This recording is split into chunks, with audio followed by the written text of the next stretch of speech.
two tax slabs. This multi-rate structure in our country has only further raised the compliance burden for businesses. Indeed, bifurcating input tax claims based on different product tax rates is a significant hurdle for businesses.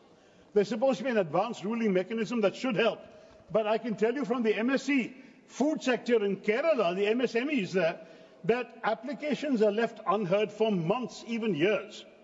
And our traditional snacks in Kerala, like parampuri, vada, ada, korkata, all face an unfair 18% tax simply because of the absence of an assignable HSN code.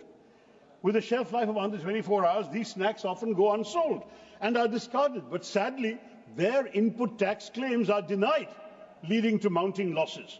This system, I'm sorry to say, is less a tax and more a punishment. So much for the claims of ease of doing business. And where does all this money, all this tax, direct and indirect, end up? Mostly lost, apparently, because 28.59 lakh crores, both disputed and undisputed, in unrealized tax revenue has been sitting untouched in this finance bill, nearly double the amount from fiscal year 21. Imagine if this was actually realized, our entire fiscal deficit for fiscal year 25 could be vanishing overnight. But no, instead, 13.97 lakh crores in corporate tax remains unrealized. Only 9.11 lakhs has been collected. Similarly, non-corporate tax demand stands at 14.62 lakh crore. Collections lag at 10.45. And GST evasion has doubled to 2 lakh crores already this year. With 18,000 fake entities caught, many more remain undetected. Now, while all this is going on, between 2017 and 2022, 35,000 wealthy Indians, the so-called high net worth individuals, left our country to relocate abroad, complaining of tax terrorism. Obviously, when rich people migrate, their wealth also migrates with them. And this affects revenue generation, wealth creation, employment opportunities. Surely we need to review not just their effective tax rates, but the manner in which tax demands are made that drive such people away. Unleashing tax terrorism is self-destructive, madam. It reduces sources of long-term revenue from future wealth creation. The government's attempt to raise money through other means, all failure. Through disinvestment, underwhelming results. They've abandoned the strategy. Reports suggest that the PLI scheme, introduced with such fanfare, will also be allowed to lapse because it hasn't worked.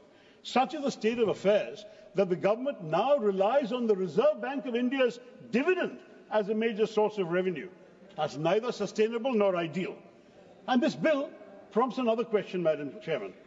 If the government is set to forego almost 1 lakh crores in direct tax revenue and 2,600 crore in indirect taxes, on top of the inevitable drop in import tariffs due to likely reductions in customs revenue prompted by our responses to the American government policies, and on top of that declining capital gains tax amid a stock market downturn, then revenue receipts are going to be further squeezed across all these categories. How can the government claim it will cut the fiscal deficit to 4.4% for the coming financial year? The maths don't add up. Is our finance minister, welcome Madam Finance Minister, are you offering us Jadugar economics? How can we reduce the fiscal deficit in these circumstances? And if we do, who pays the price? And let me ask, ma'am, very frankly, why is it that only 2% Indians are paying income tax? The reasons are endless. Unemployment, income inequality, poverty, inflation. But can the government continue to run itself on the backs of just 2% of our people? While the economy is crawling forward at a snail's pace, income distribution is as lopsided as ever. The top 1%, their share more than doubled, from 10% in 1991 to 23% in 2023. And then the top 10%, so the top 1% went to 23%, the top 10% went from 35% to 59%. And the bottom 50% of our population, their share of our national income has shrunk from 20% to 13%. Clearly, prosperity and growth aren't slow for everyone, just for those of the bottom half of our population. But they're the ones who need progress the most. Madam Chairman, it's becoming almost painfully repetitive. Every time we talk about unemployment, we're faced with the same grim statistics. reports predict we need to generate 10 million jobs annually from 2024 to 2030 to keep up with the growth targets. Yet the skill mismatch is glaring. Only half the graduates of our country possess the skills required by industry, leaving a significant gap in their employability. And skill development, sadly, has been a failure. Just look at their placement figures. Now, while unemployment is a concern, the assessment of poverty is troubling for a different reason. The NFHS 5 data reveal that 14.96%, 15% of India's population is multidimensionally poor. Now, shockingly, the government went 11 years without any consumption survey, any expenditure survey, leaving a significant void in assessing poverty levels until it was finally conducted in 2024. But here's the real issue. Our calculation is still based on the 2011 census, especially the sampling frame. An outdated data set, completely unfit for assessing the present socio-economic reality, is what leads the government to say they've defeated poverty. Well, according to the World Bank, the international extreme poverty line is $2.15 per person, and that's daily, and they use a higher poverty line of $365 for the lower middle income countries, but India's median poverty line is only 1/10 of that World Bank figure at the present exchange rate, which should make us wonder if we truly understand the scale of poverty around us.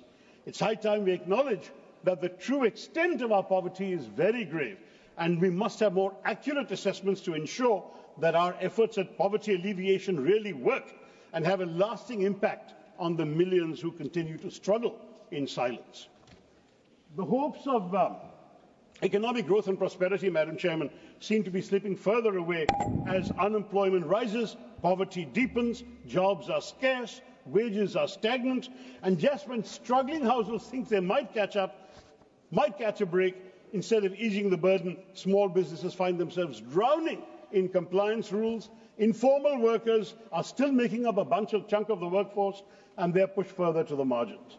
So since the Finance Minister has been kind enough to join us, let me capture the present situation in some light verse.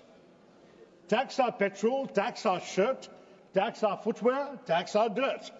Tax our mobile, tax our calls, tax our hovels, crumbling walls. Tax our salary, tax our ride, tax our mithai on the side. Tax our sorrow, tax our cheer, tax our future year by year. GST income tax forms pile high, cesses, surcharges make us sigh. Roads with potholes, trains that derail, where does it go? Is it all a fail? When we ask, is this all in vain? You smile and say, it's for the nation's gain. And if we ask you to try and fix it, you point and say, you will be Vixit. Yet still we pay with a patriotic heart, hoping our cash will play a small part in building a future bright and fair for the nation we love beyond compare. And let me say, ma'am, that the 5 southern states, Andhra Pradesh, Tamil Nadu, Kerala, Karnataka and Telangana, are amongst India's strongest economic engines. They are paying taxes. They generate over a quarter of the country's direct taxes. They contribute 28.5% of GST. But when it comes to receiving their fair share, they get a mere 15% of the centre's tax pool. How is this acceptable? How can states that fuel the nation's economy be expected to sustain their growth with such an inadequate return? By all means, let us ask the richer states to help the poorer ones, but surely not in such a disproportionate manner. The Finance Bill 2025 is yet another move by the centre to hoard revenue here at the state's expense. By slashing basic customs duty on several items that are shared with the states and shifting the difference to agricultural infrastructure and development cess, AIDC, which the centre keeps entirely, this ensures that states lose out. So AIDC share is increased, centre deprives the states of extra rightful revenue. Its growing addiction to cesses is not only opaque, but also undermines fiscal federalism. And yet, for all its love of cesses, there's one the centre just can't seem to stomach: the GST compensation cess, which was intended to offset the loss of revenue to states after the GST implementation and has been extended only till March 2026. That money actually belongs to the states. States have repeatedly demanded that their share in vertical devolution be raised from 41% of revenues to 50%, a reasonable demand. but one that continues to be ignored. And what happens when states have grievances? Nothing. Once the Central Finance Commission submits its report, it dissolves, leaving states with no constitutional mechanism to challenge or negotiate their share. Where is the accountability? We could have had an independent fiscal council to serve as a redressal body, ensuring that states have a say in how their hard-earned revenue is allocated. And I urge the Finance Minister to consider such a method, because shouldn't those who contribute the most to the nation's economy have a voice to receive a fairer share? Or can the cycle of economic injustice just continue unchecked?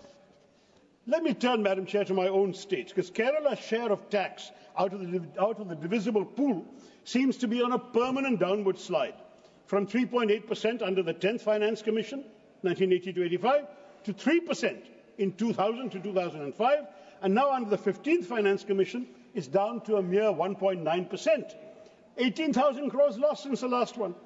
Now, this is for a state which is struggling to meet routine expenditures and is sinking into debt that has now crossed 4 lakh crores. But always the expectation of Kerala seems to be pay more, receive less, and somehow keep thriving. Now, amid this financial crunch, Madam Chairman, when the state government sought 4,500 crores in special assistance to tackle coastal erosion, rehabilitate fisherfolk through the Punargehem project, modernize fishing harbours, was given no response.